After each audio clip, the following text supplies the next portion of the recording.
درود. داستان اسارت دخترک روستایی در غار خرس.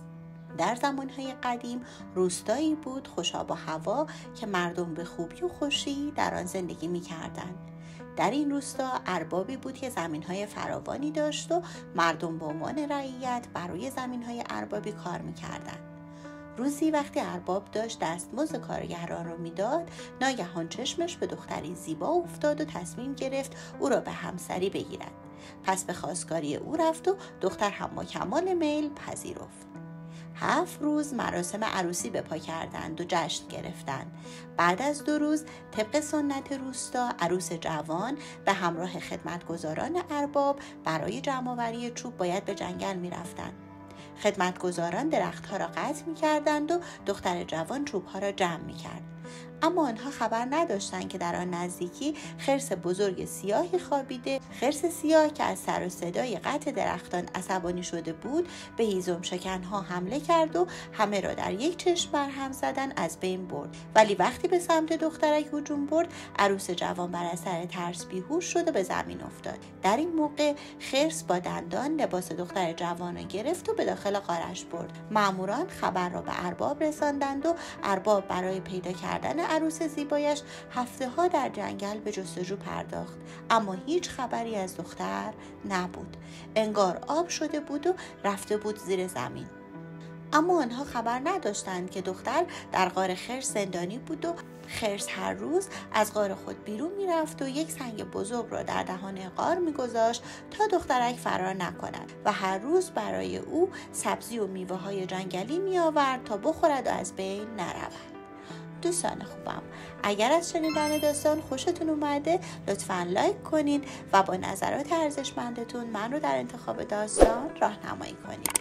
و اما ادامه داستان.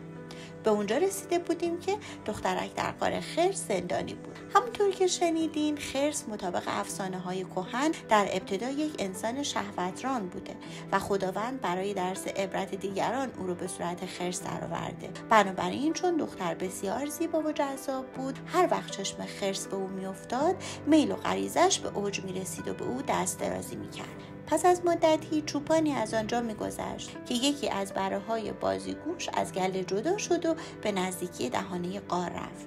دختر که متوجه بره شده بود به ذهنش رسید که از داخل غار مقداری علف بچیند و با دست از شکاف غار علفها را بیرون آورد. بره تا آمد علفها را بخورد، دختر گوش بره را گرفت و او شروع کرد به صدا و بعبع کردن. چوپان متوجه غار شد و ترسید. خواست فرار کند که دختر فریاد زد: آی نرو، من عروس ارباب هستم و تمامی داستان رو بوده شدنش را توسط خرس برای چوپان شرح داد و به او گفت از تو خواهش میکنم به روستا بروی و هم به ارباب و هم به برادرانم خبر بدهی. چوپان این کار را کرد. برادران دختر خوشحال به غار رفتند ولی نتوانستند سنگ بزرگ را جابجا کنند. صبر کردند. خرس آمد و به محض اینکه سنگ را جابجا کرد او را با تیر کشتند و خواهرشان را آزاد کردند و به روستا آوردند. چند روز بعد مراسم عروسی به پا کردند و ارباب دختر زیبا را به همسری خود درآورد. مدتی گذشت و دختر پسری به دنیا آورد که بدنش پوشیده از مو و نیمی انسان و نیمی خرس بود. پس از آن طایفه‌ای در آن روستا پدید آمد که به طایفه خرسی معروف شد و در بین مردم به صورت داستانی دهان به دهان پخش شد و در بین روستاییان به صورت داستانی عامیانه رواج پیدا کرد. امیدوارم که از داستان خوشتون اومده باشه. لطفاً کانال رو سابسکرایب کنید و لایک رو فراموش نکنید. تا داستانی دیگر، بدرود.